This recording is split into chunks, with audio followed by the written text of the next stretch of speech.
Stage 3 of the Understanding by Design template is titled Plan Learning Experiences.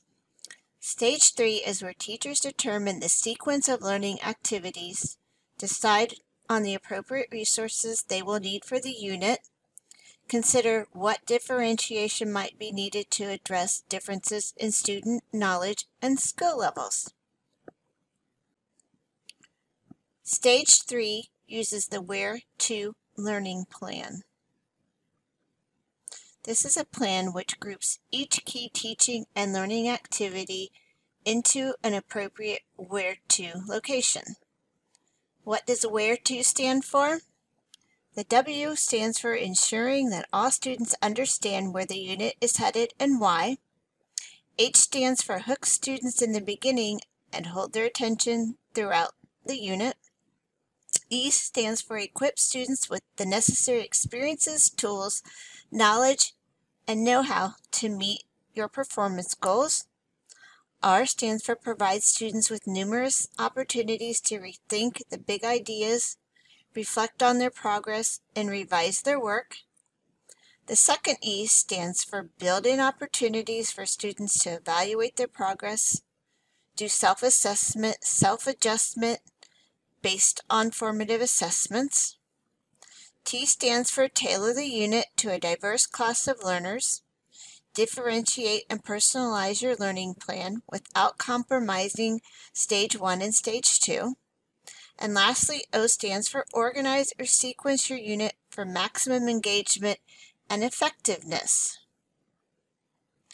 In the first section of Stage 3, you will list your goals and your SMART learning objectives. This is the W group.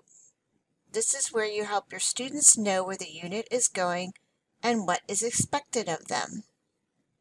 It also helps the teacher know where the students are coming from. Your SMART learning objectives should be specific, measurable, attainable, results-focused, and time-focused. The next section of the W group is the relevance and diagnosis. This is where you will list the benefits of the unit to the students and what they will gain by completing the unit. You also diagnose how you will know what they know before the lesson starts and what they will know after you are done with the lesson. You will also list activities to test for misconceptions here. The H group is for hook and hold. This is where you will list activities for the students that will get them interested in the unit and also hold their interest and engagement.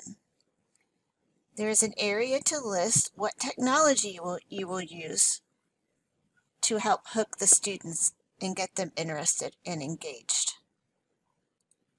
The E grouping stands for equip students, help them experience the key ideas, and explore the issues.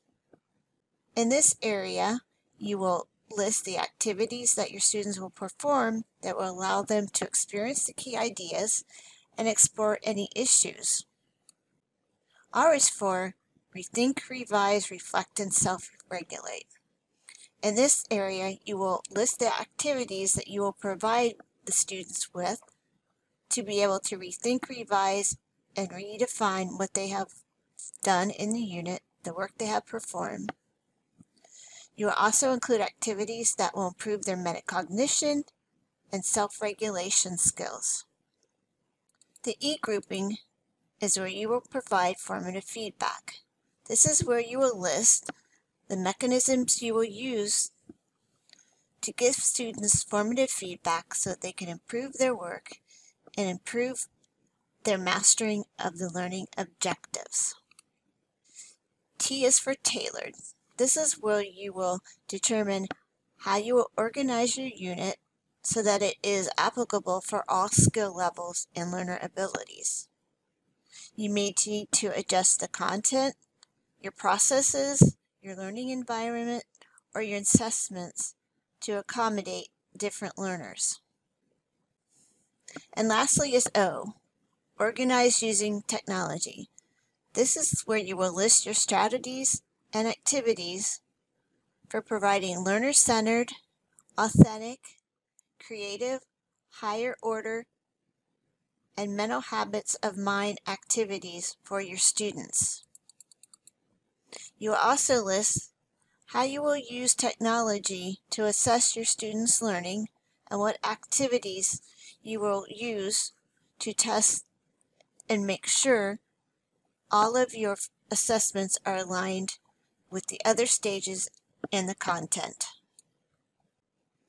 And the last part of this section, you will list how you will use technology to collect and analyze student achievement data and interpret these results and find innovative ways to communicate the findings so that you can improve your instructional design practice and enhance student learning.